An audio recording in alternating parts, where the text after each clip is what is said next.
Señor Daniel Greenback, uno de los creadores de la música y del entretenimiento en la Argentina. Te debemos un montón. Más del entretenimiento que de la música, porque los compositores, pero sí, o por lo menos de la industria. De la industria, ¿no? De la sí. Posibilidad de llegar a esa música de distintas maneras. De distintas también, maneras, ¿no? de acceder a distintas maneras, ya sea por los medios o por producciones de los shows. ¿Hoy sentís que sos más rock o más empresario? Fue un combo siempre, o sea, inclusive en el libro un poco que estamos presentando, yo empiezo como espectador de rock, empiezo como consumidor de música de rock y derivo en empresario por una cuestión de dinámica, de natural diría, o estar impactado, y con la curiosidad por lo menos que en general los productores en muchos casos son gente que no prosperó como músicos. En mi caso no fue así, de hecho siempre vino desde el otro lado, era lo que en esa época se hablaba de DJ, de jockey, hoy de DJ sería. Sí, de hecho el sueño pasaba por ser musicalizador de una radio, A ¿no? mí siempre fui muy oyente de radio, entonces, y fui muy público también de asistente a lo que era el incipiente comienzo del rock nacional. Y cuando podía, empezaba a viajar, obviamente iba a conciertos, por lo cual es difícil decir que está muy ligado. Lo que sí es verdad que el productor abarca mucho, termino yo abarcando mucho más que lo que es específicamente producción de rock. También es verdad que mis gustos artísticos exceden también a lo que es rock, por lo cual la evolución se fue dando de los dos lados. Estamos hablando de la biografía de Daniel, te amo, te odio, dame más. Ahora me vas a contar por qué esa frase, en donde hay unas anécdotas increíbles. Contás cosas que te bancás ser políticamente incorrecto. Lo tuve claro que si hacía el libro, no tenía ninguna obligación de hacer libro. Si lo hice dentro de un proyecto que por ahí abarca también un documental, lo que tuve claro es que lo iba a hacer honesto. Y ahí está muy, o intenté por lo menos que esté muy claro en que hay cuestiones que es absolutamente políticamente incorrecto, pero nunca sacado de un contexto donde hay una coyuntura, hay valores culturales, sociales, que son dinámicos, que van cambiando. Afortunadamente muchas cosas evolucionan, las sociedades en otras involucionan, pero me parece que un poco lo que trato de transmitir en el libro es contado en la experiencia, en el momento. Ahora, a la mirada de hoy resultan absolutamente políticamente incorrectos. Pero me pareció que era la manera de contarlo porque no me hubiera gustado que no fuera honesto, por lo menos. Ahora voy a ir a alguna de esas historias sin spoilear, porque no, la idea es que lo lean. Sí. Está buenísimo, es muy fácil de leer, porque si hay alguna temática en particular, incluso que no es lo que más te atrapa, la podés pasar. Es muy claro con qué me voy a encontrar en cada capítulo. En ese sentido, no es al azar.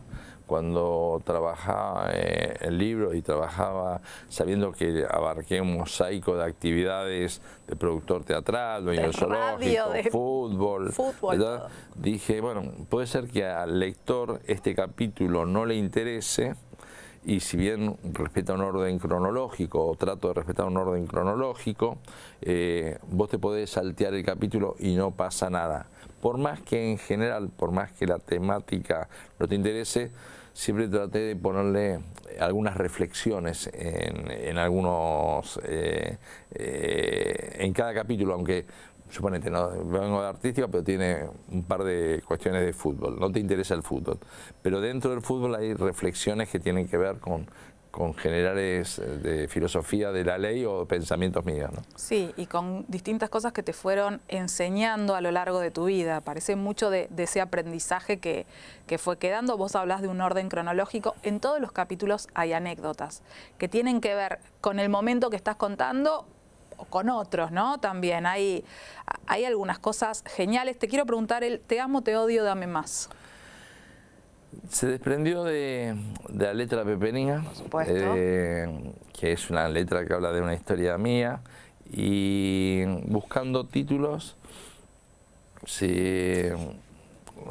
en distintos diálogos me lo sugirió un productor de televisión de Miami, que estaba interesado en el documental. Y aparte me gustó la dualidad, te amo, te odio, dame más. Refleja un poco, si uno lee el libro en general, es como una constante de jugar en algo que creo, o sea, lo que es los matices en la... Sí hay valores absolutos, pero sí hay también diversidad de historias y de conflictos y de cuestiones personales que le cabe el te amo, te odio, dame más. ¿Aplica tu vínculo con Charlie también, el te amo, te odio, dame más? Sí, a ver, también el te amo y te odio, dame más son títulos pasionales fuertes que el tiempo le pone un matiz a esas sensaciones o a esas pasiones. Con Charlie hoy, en el libro está reflejado, hace mucho que yo no trabajo con Charlie, pero hay una alta valoración de todo el proceso que yo tuve con Charlie. Hay un reconocimiento de lo que hicieron juntos. Absoluto, tengo conciencia que trabajé con uno de los grandes genios de la cultura nacional, que es un ser humano, lo planteo. O sea, también hay una cuestión que intento, básicamente primero conmigo, ¿no? Pero absolutamente desmistificadora. Hay algunas cuestiones narradas con cierta crudeza, que lo convierte políticamente incorrecto, pero particularmente con Charlie o con muchos, y por ahí es algo que está en el inventario de mi vida, estuve con muchas personalidades del arte y de la cultura muy fuertes que hacen a la historia de los últimos 50 años y que también uno de los desafíos del libro era contarla desde la mirada mía, no de Wikipedia, o sea, un relato, pues era muy fácil tratar de no caer de una manera nostálgica, sino tener una mirada... ¿Hay algo que que hayas dicho, no, esto no lo puedo contar? ¿Hay algo que haya quedado fuera? Sé que quedaron fuera cosas porque es imposible, ¿no? Si no contas 40 años. Pero ¿hay algo que hayas dicho, esto me lo tengo que guardar para mí? No, a ver... Sí hubo en el ejercicio, el libro lo escribí en la pandemia, en el confinamiento de la pandemia, y tuve un ejercicio de poder comunicarme.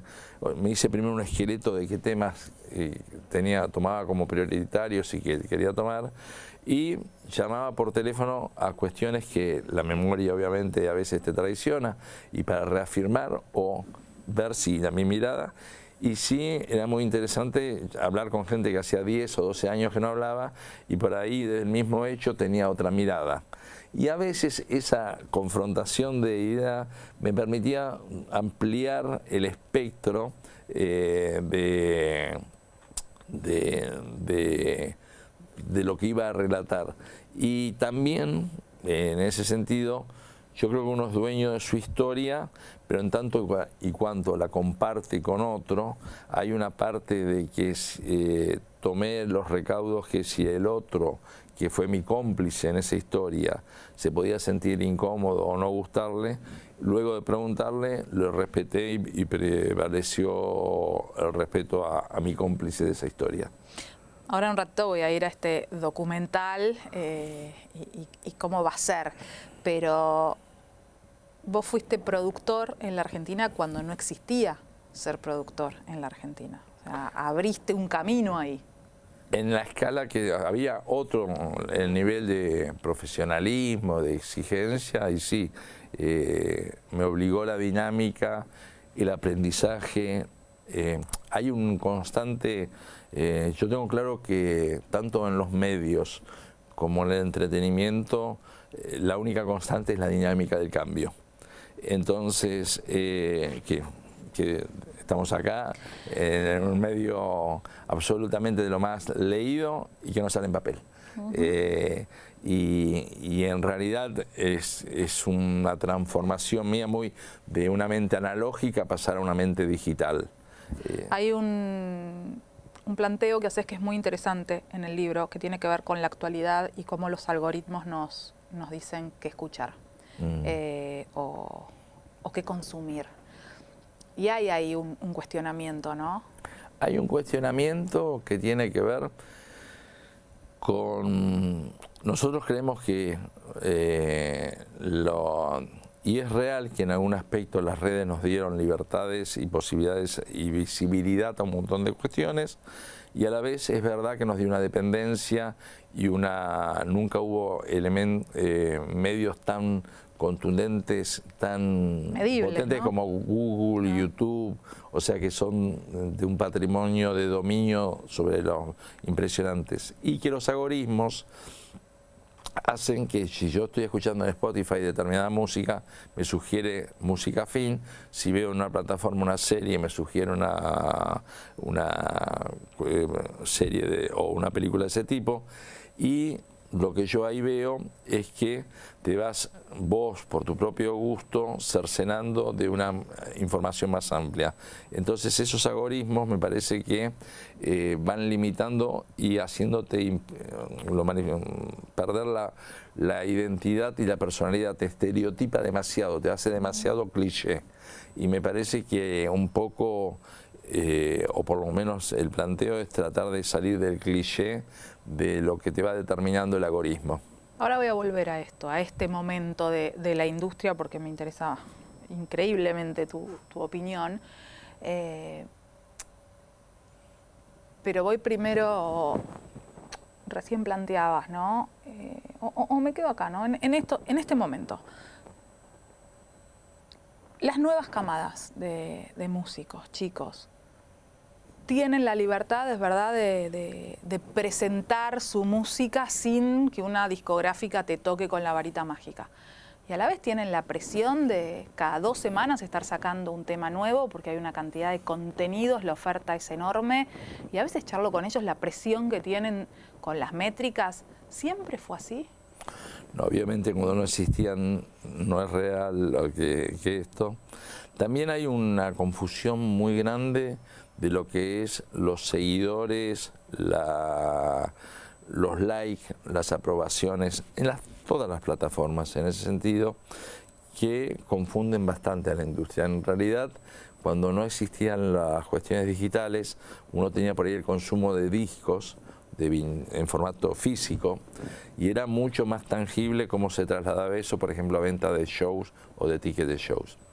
Vos hoy encontrás gente que por determinada exposición de su vida pública, privada, en particular en la Argentina o en general en el mundo, en esta profundización de las grietas que cada vez son más intensas y más agresivas, vos ves que tenés como una participación más activa cuanto más agresivo sos. Cuanto más estás en el centro, y yo siento que los que estamos en el centro somos la inmensa mayoría, pero cuando yo publico algo más del centro que no le cuadra a los extremos, tengo menos repercusión. Pero creo que también ahí es un poco la posibilidad de que tenemos los que militamos determinados valores en la vida, de abstraernos a esa necesidad compulsiva de muchos seguidores, de muchos likes, de mucha controversia. Y me parece que no solo en el entretenimiento, en lo social, en lo político, es muy... A mí me es hasta frustrante, te digo, y hay que tratar de abstenerse, pero a mí hay cuestiones, a mí me importa mucho el medio ambiente. Entonces, hay determinadas publicaciones mías de medio ambiente, y cuando veo que tiene una repercusión absolutamente inferior a alguna publicación que desde mi punto de vista no rescata ningún tipo de valor y que es informativo, igual mantengo una línea de no involucrarme en la vida privada o de cuestiones de chismografía barata, por decirlo de alguna manera.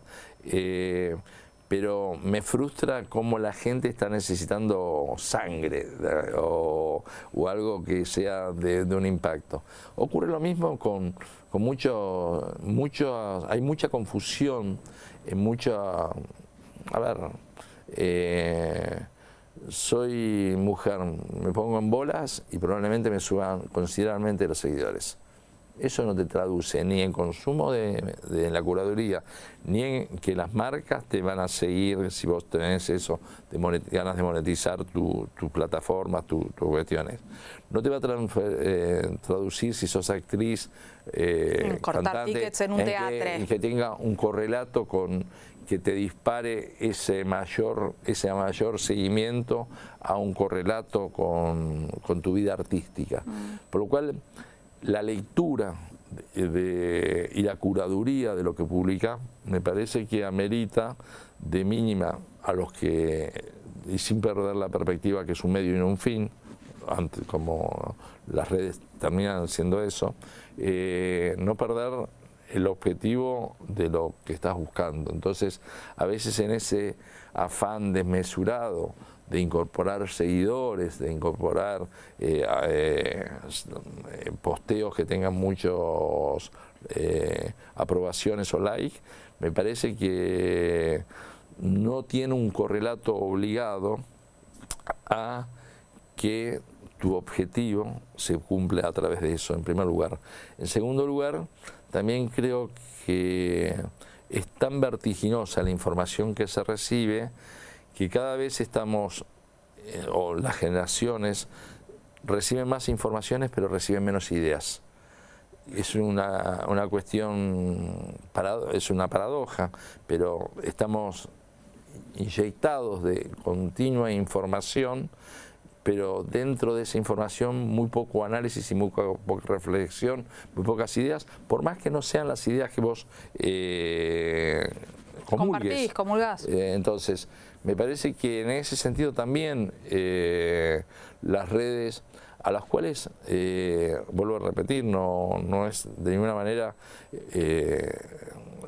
estoy absolutamente a favor, es la evolución, y sería precisamente lo que hablo mucho es de la transformación y la necesidad de transformación, y si no la tuviera estaría fuera de toda posibilidad de seguir trabajando, y entre otras cosas yo trabajo porque me gusta mi trabajo.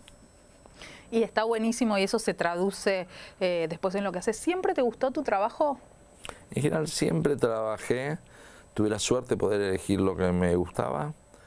A veces pensé que algo que me iba a gustar y después no me gustó, me bajé. De hecho hay un poco de una capacidad, no una capacidad, una cuestión de determinado tipo de estructuras que a veces no me sentí cómodo, y pese a que podía generarme una situación de confort inmediata o económica, opté por tomar otros caminos, y sigo en ese sentido militando ese tipo de gemas. Me parece que mientras me pueda, y creo que pude siempre, creo manejar una independencia, una cuestión, a veces determinado tipo de estructuras siento que me asfixian. ¿Hoy te imaginás director de un medio? La verdad que sí, lo que no, a ver, es muy difícil hoy la alternativa de lo que llamamos medios, porque estamos en un proceso de transformación, estamos en un proceso de sociedades muy crispadas, sociedades que luego de la pandemia, y lo tenemos no solo en la Argentina, es un problema que se traduce en lo que acaba de pasar la semana pasada en las elecciones de Brasil, a lo que pasó en Italia, lo que pasó con Trump. O sea, me parece que hay como una profunda tendencia a los extremos, y los extremos, por lo menos en el relato, tienen un protagonismo más importante que el centro. Y el centro parte por lo menos de una premisa, que para mí es fundamental, que es el reconocimiento del otro diferente. Los extremos no admiten el otro diferente, es una confrontación donde la diversidad tiene muy poca cabida. Para vos hoy un medio tiene que sí o sí estar en un lado o en el otro, no... En función del éxito y con una distorsión muy grande de, particularmente de Argentina, sociedad donde la crisis económica a las empresas privadas lo afecta considerablemente, la pauta oficial entra a tener, o la pauta gubernamental tiene a tener un rol preponderante. Entonces creo que más allá, por eso me gusta mucho, también hay como, las sociedades en ese sentido, y los medios en ese sentido dan salvoconductos. Me parece que cada vez más aparecen medios independientes, aparece la figura del periodista pudiendo hacer sus podcasts. Me parece que en ese sentido, lo mismo que te puede sentir de alguna manera si uno se queda en una situación de confort asfixiante, hay otra veta que se abre y que da una situación, me parece, de empoderamiento a tus ideas, de posibilidad de expresarla, pero que requiere de una dinámica distinta que la inercia de lo que era un medio donde había una diversidad de opiniones. Bueno, lo que planteas un poco en el libro, el poder ir transformándose, ¿no? Como el acompañar la industria y el mundo con esas transformaciones. Hoy hay posibilidades, hoy hay, el contenido es el rey, de alguna manera, hay que encontrar el canal para comunicarlo. Hay que encontrar el canal para comunicarlo, yo creo que estamos en un proceso de un cambio muy, muy profundo. Hoy la apropiación indebida de los contenidos, o sea, yo soy un defensor absolutamente de los derechos de gestión, de la sociedad de gestión. Por el otro lado tengo el extremo, parece, hoy estoy peleando mucho en cultura porque la sociedad de gestión van agregando cuestiones que en porcentajes donde Argentina adquiere particularidades que inhiben la posibilidad a veces de la producción.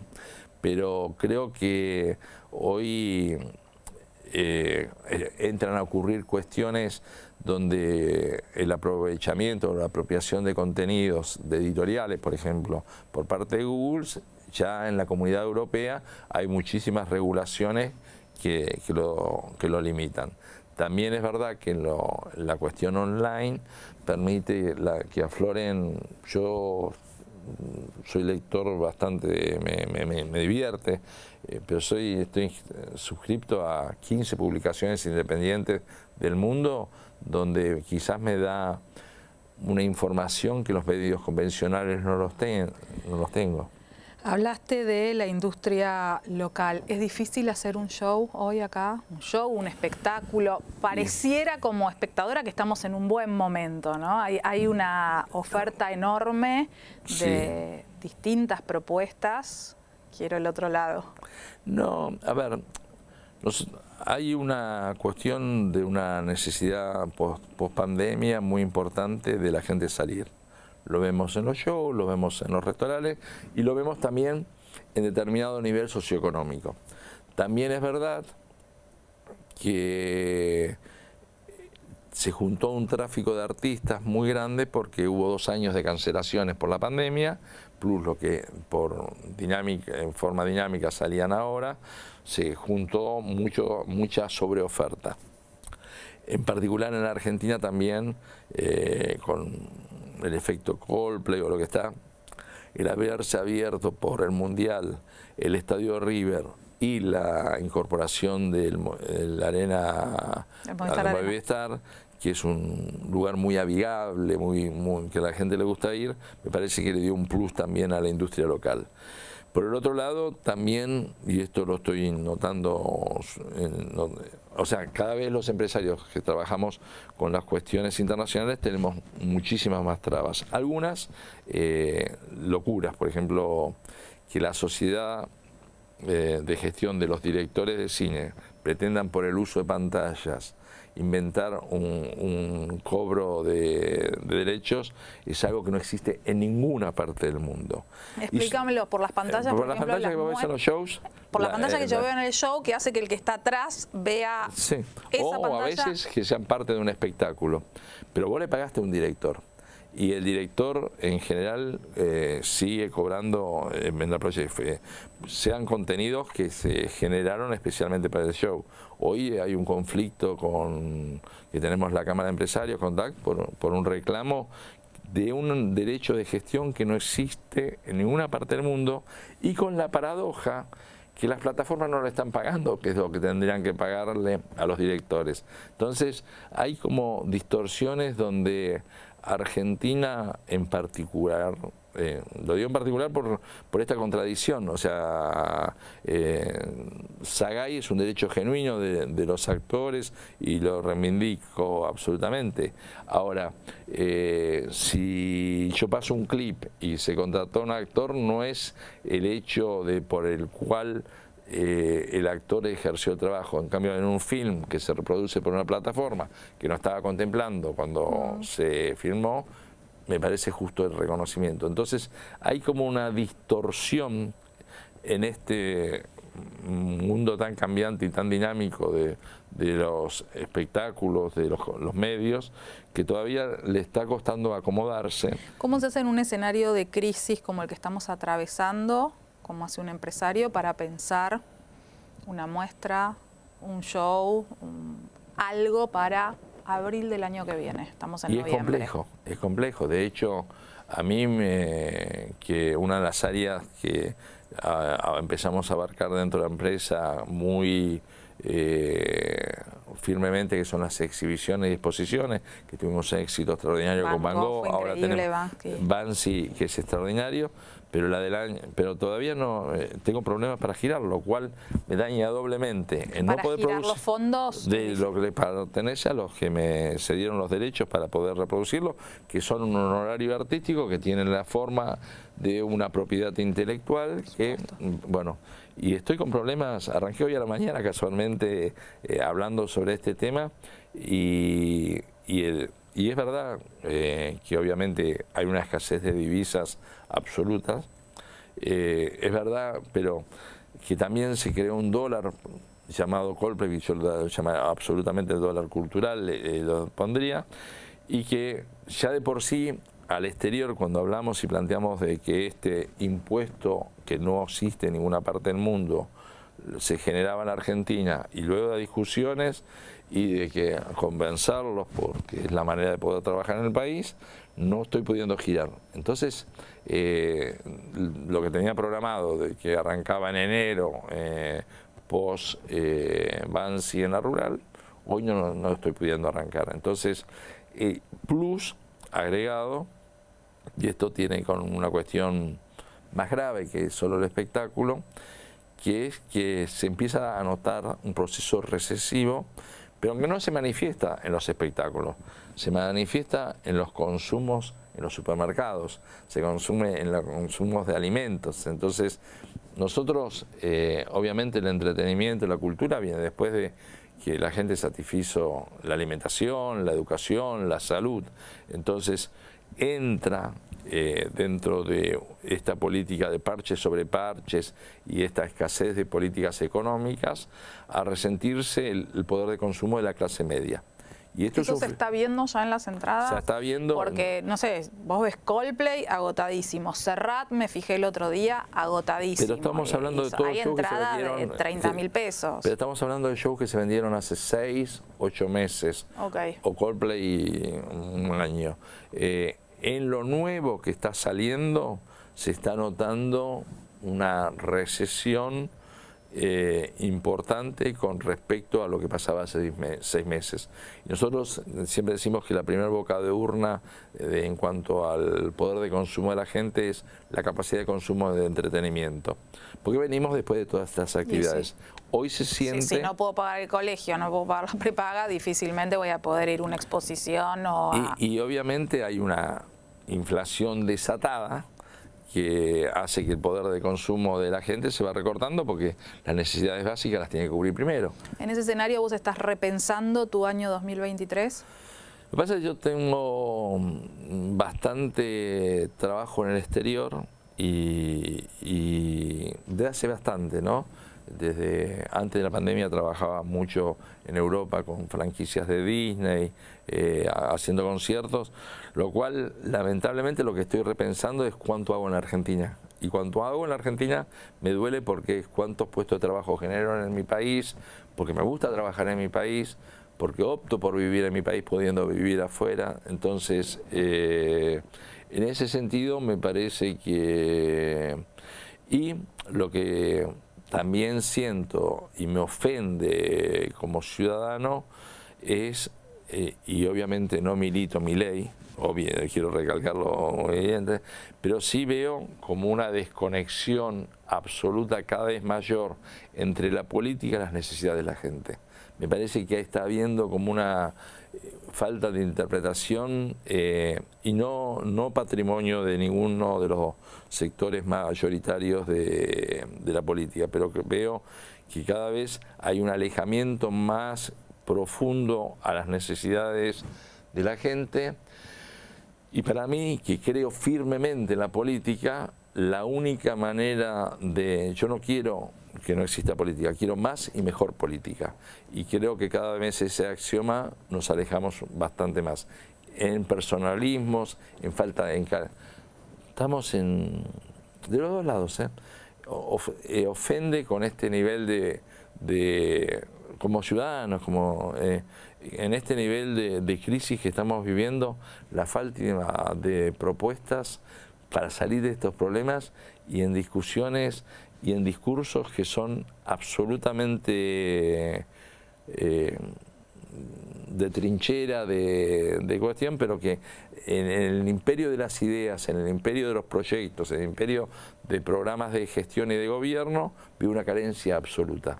Y me parece que ese problema se está profundizando y eso es gravísimo porque eso desencadena inevitablemente en estas soluciones extremistas, que no es otra cosa que para mí que la frustración de una sociedad que al no tener en los canales que tendría que tener las soluciones, entra a buscar milagreros que terminan peores. El hartazgo, ¿no? De que se peleen tanto entre ellos, ¿no? En ambas pero posiciones. Es increíble que no hayamos podido definir una serie de variables que nos definan como país más allá de determinadas cuestiones. De cara a ahora vamos a hablar del Mundial, porque estamos a nada del Mundial, pero de cara al 2023 que hay elecciones en la Argentina, ¿algo te da un poquito de esperanza? ¿Crees que se pueden poner un poco las pilas y que estemos un poco mejor? La verdad que veo muy... Lo digo con frustración esto, veo que al revés, que cada vez hay una degradación más grande en la medida que se van aproximando las elecciones, porque garpa, por lo menos en la encuesta y a corto plazo, esto de ir por los extremos. Y los extremos, entre otras cosas, conllevan a una necesidad de fanatismo. Y en general los fanatismos carecen de racionalidad. Y las salidas que necesita Argentina política necesariamente tienen que tener una alta dosis de racionalidad.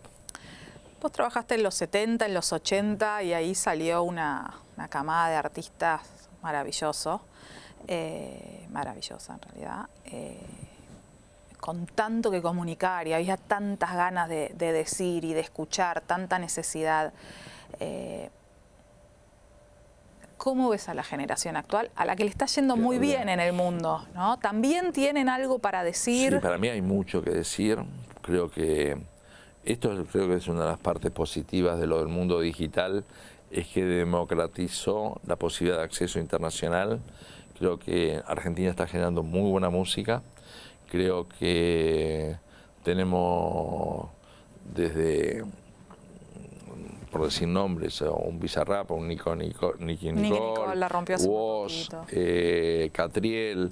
¿Representarías alguno de ellos? No, de hecho, más allá de una de las áreas que nosotros volvimos a a tener es la parte de management, porque soy de la idea que tenemos que tener contenidos propios y hemos firmado a 2 artistas nuevos que tenemos mucha fe, una Chita que para mí es una cantante extraordinaria y Luz Gagui que es una voz increíble que salió del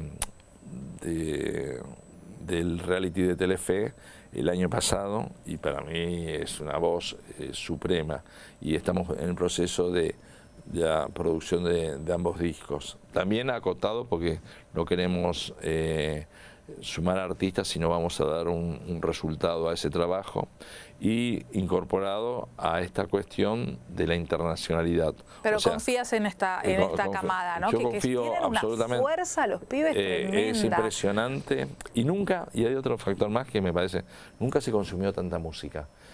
Hoy ver gente con auriculares y AirPods es parte de la escenografía de caminar por las calles. Nunca viste tanta gente que el aro sea el aparatito escuchando música. Y algo que me da la sensación, me puedo estar equivocando, es que son muy solidarios entre ellos. Es un momento de las colaboraciones. Fantástico. A lo loco, de hecho están los chicos de la casa que viven juntos, que componen, que... estoy acostumbrada más para atrás a mucha pelea, si es pop y el rock y que se odiaran. No, obviamente, y en eso se evolucionó, me parece que... Algo de eso hablas acá también. No, sí, es que me parece de que hoy ocurren cosas que eran impensadas en los 60, 70, me parece que se evolucionó mucho en el respeto del diferente. Y me parece que la generación tiene, como también se cambió el formato de que hoy uno no necesita un álbum completo para subir, entonces tenés un tema, tenés un video, lo podés subir. Esas son unas cuestiones que me parece que enriquecen a un artista, porque en general los que vivimos en periodos de disco físico, siempre supíamos que en general pues hacías un álbum que tenías 3 o 4 temas o 5, obviamente estoy hablando de las generales, hay excepciones, Sgt. Pepper no tiene ningún tema que no, o Clicks Moderno no tiene ningún tema que no sea fantástico, pero en general siempre tenías 4 o 5 temas y tenías un par de rellenos. Ahora va subiendo, da otras libertades esto. Daniel, habiendo hecho tantas cosas, ¿tuviste miedo en algún momento? Muchas, no, muchísimas, o sea, en el libro hablo, cuando con Mercedes Sosa yo hacía y tenía 14 llamados que tenía una bomba y tenía familiares sin público ahí dentro de una sala y sabíamos que habíamos hecho preventivamente todo lo habido y pueda hacer, pero que algo se te pudo haber escapado, más bien que tuve miedo. Muchas veces encarar eso de los miedos más profundos y en los menores encarar proyectos en los cuales vos suponés que tenés varias variables para que te va a ir bien, pero después puede ser que sí o que no, porque precisamente el llamarse exitoso en esto no es pegar todo, sino tener un 70% que te va bien. Ahora voy a ir a eso, ¿no? Porque uno se ha dado golpes económicos también, muchos, porque se hicieron muchas cosas y no hay otra forma. Ahora, esos miedos, ¿no? Distintos momentos de Argentina, del mundo, muchas presiones, me imagino muchos llamados de teléfono de acá no. Es que aparte, vos tenés que encima en Argentina la coyuntura de que tuviste un éxito, pero de golpe te agarró una devaluación y el éxito se convirtió en lo económico, por lo menos en un fracaso. Entonces, tenemos avatares, los empresarios sobrevivientes en la Argentina, que son absolutamente ajenos a nosotros y que de golpe te agarran en el medio y te dejan partido. Ahí en el libro narro, en una época yo produciendo discos tenía un share bastante importante de todo lo que se vendía en la industria discográfica argentina. Aposté a exportar, entré a grabar afuera, me endeudé en dólares y tuve una devaluación que todo mi proyecto que estaba pensando en cómo desarrollaba y que estaba bien planeado, no contemplaba la devaluación que era ajena a mí. Entonces esa devaluación que la hacía con lo que yo vendía en la Argentina, vendía discos de $15 y terminé vendiendo discos de $7. Entonces, al hacer una inversión en dólares, porque tenía que mejorar la calidad de producción y otros elementos, me dejó, porque desde lo artístico fueron productos en los cuales me sigo sintiendo muy, muy orgulloso. De golpe, un factor ajeno te quebró un proyecto. Y el proyecto, la parte que por lo menos que uno siente que es haber hecho una producción artística interesante y haber hecho un buen marketing, tenía un factor externo que no lo tenía contemplado yo, que era, por ejemplo, una devaluación. Entonces, en ese sentido, Argentina tiene avatares económicos que no tiene ningún otro lugar. En Europa hoy, que el 10% de evaluación del euro frente al dólar los enloquece. Europa está conmocionada, Estados Unidos, porque va a tener 9% de inflación anual. Nosotros venimos del 7 mensual. Entonces, nosotros nos miramos y decimos, ay, pero qué amateurs que son. No, es que tenemos una capacidad de normalizar. Damos como nos acostumbramos. El hombre tiene la capacidad de acostumbrarse a todo.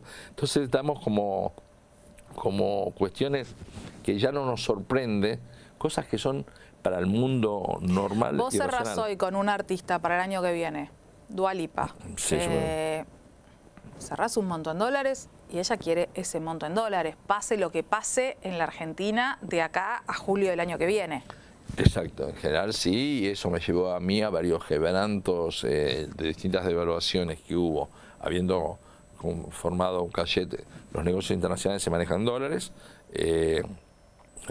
a grandes quebrantos, que eran, porque a veces son errores nuestros, un mal cálculo de cuánto puede ser la convocatoria, un mal cálculo de cuánto es el precio, un mal cálculo de pensar que podías tener un sponsor que después no lo tenés.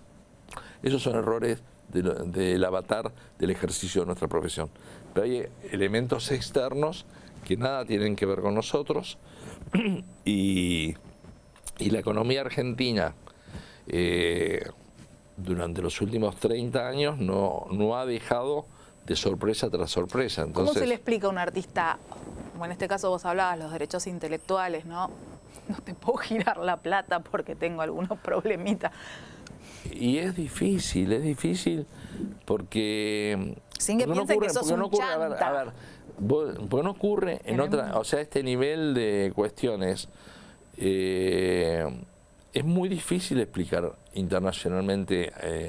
Es difícil explicar a la Argentina internacionalmente.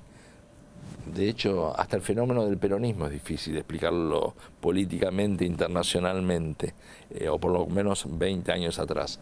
En lo económico, el fenómeno, en un mundo que tiende más a encasillar, o sea, tenemos nosotros el matiz argentino que nos saca de cualquier liga.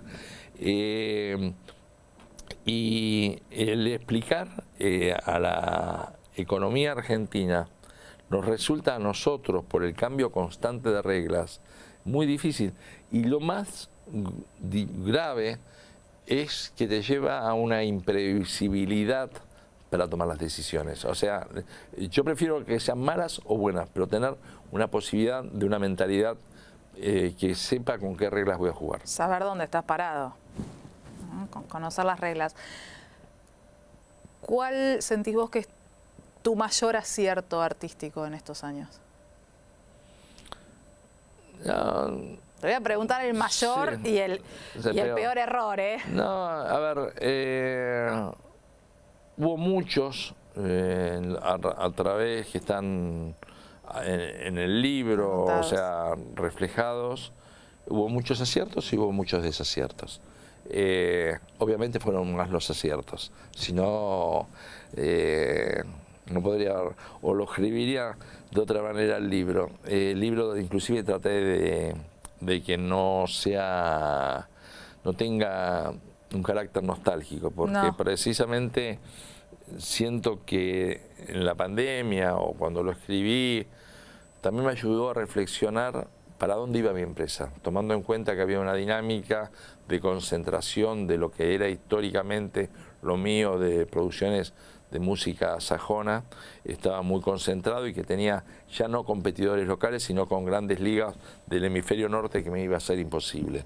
Entonces el repensar la empresa, que es volcarme a audiovisuales, volcarme a contenidos propios, volcarme a las exhibiciones, y recambiar un poco también, si vos me decís el acierto, me parece que en determinada cuestión el acierto es, por ahí no es tanto artístico, sino también es con quién te rodeás, con quién haces la transformación, porque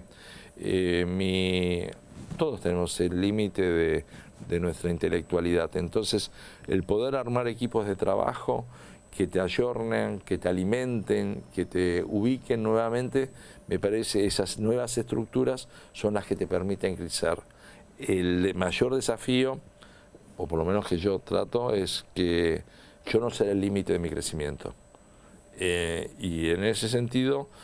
Escuchás, te rodeas de gente capaz y te escuchás. Tiendo a tomar la última decisión, me nutro de información para esa última decisión, que me equivoco muchísimas veces, pero que tenga el menor margen de error posible. Bueno, y a ver, en ese me equivoco. Después voy a volver al acierto porque te voy a hacer elegir uno. Pero ese nombre. No, o el evento, o viste, puede ser algo chiquito que a uno le da muchísimo orgullo también. En los errores, ¿cuál decís? Esto se me pasó. Bueno, en el libro está señalado que Soda Stereo, que cuando viene a ofrecerse que no, y que también lo tomo dentro de un contexto, no somos, a ver, me pasa cotidianamente, yo veo una serie a la noche, llego cansado, prendo la televisión y me pongo a ver una serie. Y probablemente las mejores series o películas, si no tengo una capacidad y una lucidez de concentración 100% y tengo ese tiempo marginal que te queda hasta dormirte, no tenga la intelectualidad y todos los sentidos bien puestos para la sensibilidad que acapare lo que estoy viendo. De hecho, las mejores películas, yo por ejemplo me gusta mucho el cine de autor europeo, entonces, pero tengo claro que hay una plataforma que se llama Movie, que tiene muy buen catálogo, pero tengo claro que Movie no es cuando llego a las 11:30 de la noche después de cenar si quiero ver algo. Que necesito algo liviano. Es más, a mí no me gustan las películas dobladas, no me gustan dobladas. Ahora, cuando viajo en un viaje largo, 12 horas, me clavé un Valium para dormir, me tomé un whisky cola y en la cena me tomé un vino, no quiero leer nada, quiero doblado y como sea. Entonces, en esta cuestión de las capacidades de que no somos lo mismo todo el tiempo, que inclusive en mi vida personal, cuando tuve mis momentos para priorizar absolutamente ser padre, traté de desligarme de tener actividades y que la paciencia, el cansancio, los tiempos que le dedicaba a mis hijos nunca fueran marginales. O sea, vos sabés que yo tuve varias oportunidades de charlar con Andrea, a quien le mando un beso enorme, que una de las cosas que le pregunté una vez es ¿a quién choluleó al lado tuyo? Me dice que nunca nadie, que no le gusta, que no sé qué, que tu hija sí un poco más. Sí. Pero siempre charlamos del papá que sos, ¿no? De cómo le pusiste el cuerpo en su momento con tu hija menor, cómo viajaste a Haití y fuiste vos el que estuvo allá todos los días. Tu foto de WhatsApp es tu hija. ¿Cómo te encuentra en este momento el ser papá de una casi adolescente, ¿no? ¿Cuánto tiene ya? Tiene 12 y casi adolescente. Y vengo de ver a mi hijo que tiene 37, que está viviendo en los Países Bajos. Para mí es lo más importante que tengo en mi vida. Es más, afectivamente y racionalmente es la única que yo siento que es responsabilidad real. Yo decidí ser padre y ellos son los que gozan de ese perjuicio o beneficio. Y la dedicación me parece que me fluye, me divierte, gozo. Y en estos momentos, Nani, que está en el periodo preadolescente, adolescente, estoy rogando que me dé 5 minutos de bola. O sea, es concretamente, pasa no te por dice, ahí, papá, tráeme a tal, papá, quiero... No, por eso, no, pero sí hay un acompañamiento que lo gozo mucho, de que le gusta la música y que vamos a recitales juntos. Eso es un tiempo, pero es verdad también que cada vez eso que era una experiencia juntos o con Andrea, cada vez se incorporan más amigas, por lo cual me da menos bolas en los recitales. Pero es la dinámica de crecimiento. Está creciendo, y obviamente, y lo mejor que nos puede pasar como padres es ver que van creciendo felices y que uno es un instrumento para la formación, pero fundamentalmente para generar o que sea gente que con determinados valores sean felices en su vida. ¿Se viene el documental? Es si se dan las condiciones, o sea, no... Hay una cantidad de material fílmico de todo esto increíble. Está muy pensado, siempre nunca perdí en esa óptica, pero también el libro terminó siendo una cuestión muy placentera. Cuando la encaré, pero cuando me fui metiendo, lo encaré antes de la pandemia. No sé qué hubiera pasado si, volviendo a esto de los tiempos marginales o los tiempos centrales que uno tiene, si no hubiera ocurrido la cuarentena, el tener los tiempos para estudiar, los tiempos para leer, los tiempos para memorizar, los tiempos para llamar a amigos que hacía, o gente que habían sido partícipes o cómplices de esta historia, que hacía 10 o 15 años que no hablaba. Entonces, el documental se viene siempre y cuando se den las condiciones de que sea un producto que me satisfaga cuando termina. No como obligación, no como mandato, que esté dentro de lo del placer. Si se hiciera una ficción, ¿no? Si fuera, en lugar de documental, una ficción, ¿quién tendría que hacer de vos? ¿A quién te imaginas? Y a mí me gustaría, porque... La verdad que con facha no gano, pero me encantaría que sea un Johnny Depp, una cosa, Daniel Day-Lewis o algún, o para seducir más a mi hija, a Harry Styles, pero digamos, pero no. Es difícil esto de ficcionar y decidirse. De hecho, mismo en la serie de Fito que se estrena ahora en marzo, me mostraron el actor que me representa. Visualmente me vi... Te encontraste.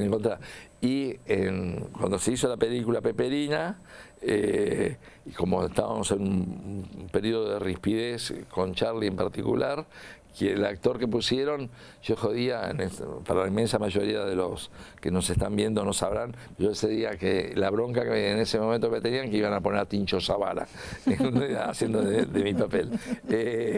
Y yo quería que era Daniel Day-Lewis, pero es difícil elegirse quién te ficciona a vos. Me parece en serio que en última instancia yo creo mucho en los directores, que es el director quien lo tiene que elegir, ¿no? Bueno, yo espero ansiosa el documental, mientras les recomiendo mucho el libro. Es muy amigable para leer y tiene unas anécdotas maravillosas, ¿no? Y esto sin condimento, no está suavizado. No, es crudo, no es con sacarina, es con sal. O sea, es con azúcar, es como... La vida. Como salió. ¿Te vas al Mundial? Voy y vengo. ¿Qué quiere decir voy y vengo? Como tenemos cuadra con mucha actividad de trabajo. Cuadra con problemas que narré anteriormente de las dificultades de poder girar o no girar. Cuadra con que si no puedo trabajar tengo que reprogramarme el año que viene en forma completa.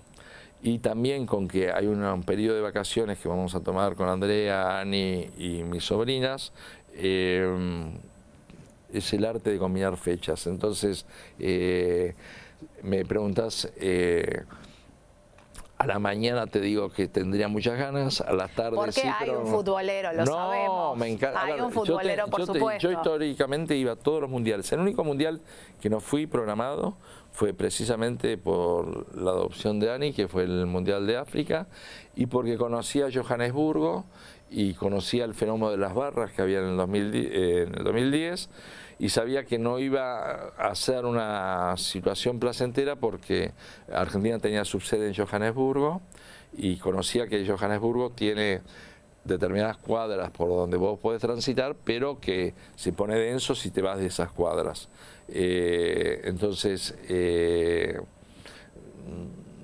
Pero básicamente y fundamentalmente era por la adopción de Ani.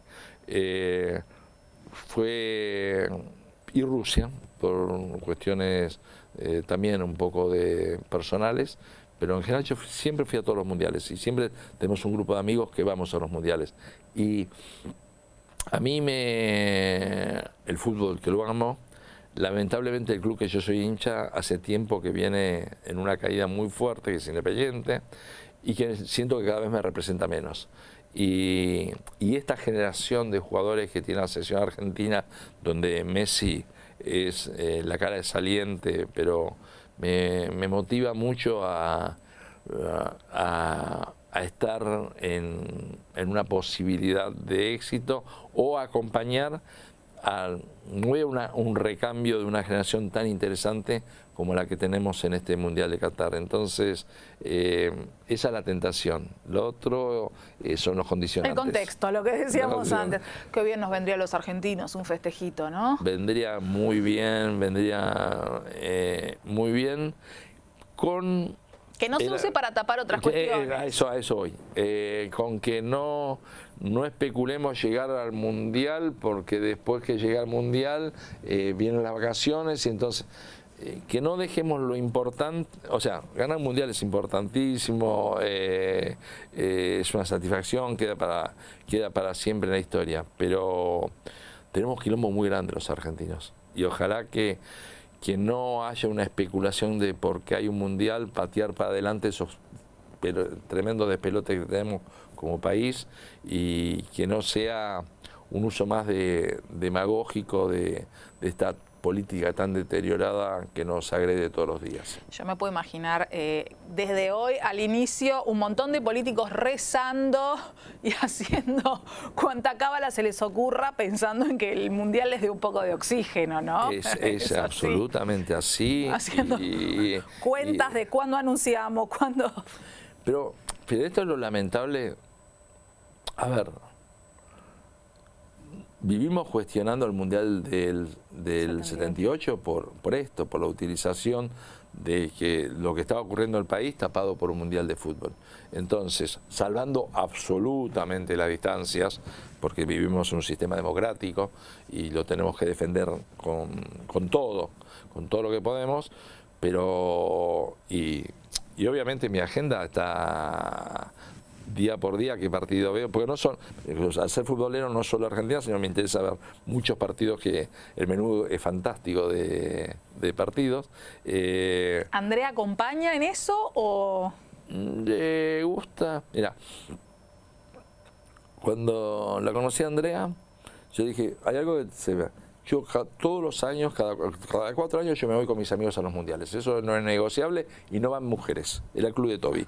Así queda mal en periodos de feminismo, pero vamos con un grupo de amigos y no venís. Y el primer mundial que ocurrió fue en Alemania y Andrea vino conmigo. Bueno, eso pasó. Tiene sus encantos.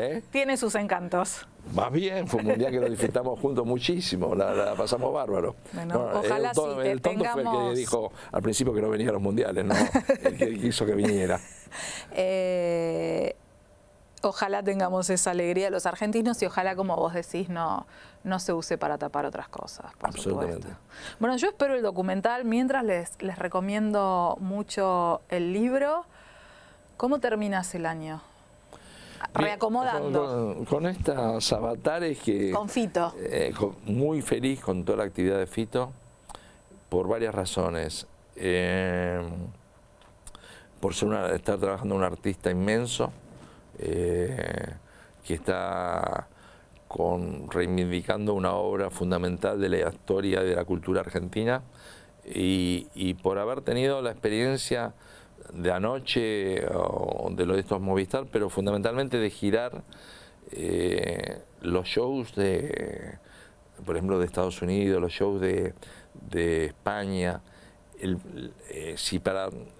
Es el soundtrack de mucha gente de toda la vida, porque El amor después del amor tiene de 14 temas 10 hits que todo el mundo los conoce de mínima. En la gira se dio un fenómeno muy interesante de la gente recordando, plus, que no le pasa al que vive acá, el fenómeno del desarraigo. Porque en esta cuestión del irse, una cuestión es cuando optás y otra cuestión es porque te sentís en la necesidad de la supervivencia o de realizarte. Y la verdad que estaría bueno que la gente pueda sentir que se puede realizar en su propio país y que opte el que tiene ganas de hacerlo, vivirlo. Pero, por ejemplo, yo que vengo de visitar a mi hijo porque entiende que laboralmente tiene mucha más viabilidad de concretar sus sueños laborales en el exterior, es una pérdida. O sea, a ver, tengo la posibilidad económicamente de hacerlo, pero a mí me parte el alma ese 6A, cuando vos ves que alguien va a despedir porque alguien se va de viaje, o ves que alguien se está despidiendo porque se va a vivir a otro lado. Es fuerte. Es muy fuerte. Es muy fuerte. Entonces, bueno. Que no sea una necesidad, que sea una elección, ¿no? En todo caso. Obviamente, yo creo que las fronteras son virtuales.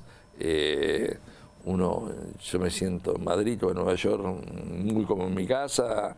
Tengo amigos. Igual me decías, seguís eligiendo vivir acá. Sigo eligiendo, hoy, seguís eligiendo vivir acá. Sigo eligiendo, absolutamente, mientras determinados valores democráticos, aún con toda la grieta, con todas las peleas, sigan prevaleciendo en la sociedad que convivo. En el momento que sienta que estas peleas, estas grietas se me tornen asfixiantes, voy a elegir mi calidad de vida y de mis seres, de mi familia. Pero obviamente elijo vivir en Argentina y luchar y militar porque precisamente esos valores sigan existiendo. Ojalá eso se mantenga así, ojalá no te vayas y que nosotros el año que viene volvamos a charlar. Yo te invito ya, te dejo ya acordado, ya está. Octubre, noviembre del año que viene estamos charlando. ¿Te parece bien? Totalmente, pero esto que te decía es muy duro. Yo lo veía, la emoción de la gente que de hecho habían pagado una entrada relativamente cara y por lo cual partís de la premisa de que no están viviendo mal económicamente.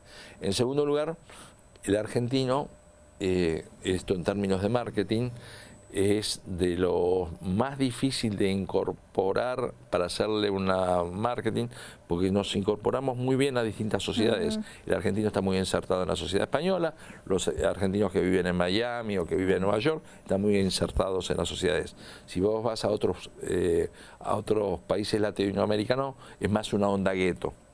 Pero sentías una vibración distinta. Había como un grito desesperado al cantar. Era distinto, tenía una intensidad conmovedora, era muy fuerte. No es fácil el desarraigo. No, es muy duro el desarraigo, es muy duro. Por más, vuelvo a repetir, que en lo económico te puede ir muy bien, pero hay una cuestión de historia que no la podés... historia, de cultura, de afectos. Totalmente. Y bueno, y creo que en ese sentido, por eso te hincha tanto que a los que tenemos ganas de hacer cosas acá nos traben tanto. O sea, porque en última instancia, en esta industria que yo pertenezco, generamos un pedazo de trabajo, más allá de nosotros.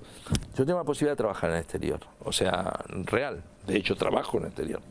Pero acá mi oficina de Buenos Aires tiene otro color, otro gusto que mi oficina de Madrid o que cualquier oficina temporal o WeWork que pueda alquilar en Estados Unidos. Tiene otro sentimiento. Y no lo digo como una es algo que me pasa, no me fluye, no te lo puedo explicar racionalmente. Es más una sensación y que esa sensación lo acabo de ver muy fuertemente con esto de Fito. Fito mató en España, mató en Estados Unidos, pero el sentimiento del público tenía un plus que la emoción que le genera la nostalgia al público que ya va a ver los shows acá en la Argentina. Había un plus o había un condimento extra. Sí, un reencuentro. Que es el encuentro, el desarraigo, encontrarse con la historia, pero de otro lado, porque fue para mí, que tengo la suerte obviamente no tengo el talento artístico para estar en el escenario, pero tengo la suerte de ser un espectador de la relación público-artista, muy fuerte. Fue muy fuerte el hecho de ver tanto y tanta necesidad de esa cuestión, sin negar la posibilidad y lo extraordinario que permite precisamente esto del mundo digital, de haberse roto las fronteras, de poder trabajar más en el exterior, pero el hecho de nuevo, que sea una opción y no una obligación. ¿Nos encontramos el año que viene? Pero segurísimo. Gracias. Gracias a ustedes. Y felicitaciones. Y por ahí presento el documental. El año que viene vamos a estar acá charlando del documental y de la contratación, por si se viene la ficción también de Harry Styles para la niña. Viene ahora, por suerte, pero... no, para la ficción, para la ficción. Y, honestamente, este es un secreto, pero me parece que no va a agarrar Harry Styles de mí. Nunca digas nunca. Nunca se puede decir nunca, pero... Lo veo difícil. Mi hija va a estar feliz, pero lo veo difícil. La vas a llevar a verlo, si no la vas a llevar a ver. Eso obviamente está seteada, ese recital está recontra. Esa es la única la que, sí, mi amor, podés pedir entradas. ¿Cuántas entradas te habrán pedido a lo largo, ¿no, de la vida? Sí, no hablemos del pasado. Ayer, sí, pero obviamente con ella tiene un peaje más caro, me encanta ir con ella.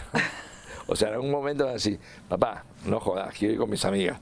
Bueno, vamos a ver. Y tiene que ser así, y va a ser así. Habla de que crece y estás bien. Buenísimo, buenísimo que sea. Te espero el año que viene con el documental. Gracias. Y con ella también alguna vez, cuando ella tenga ganas. Va a ser una decisión de ella. Gracias. Gracias a ustedes.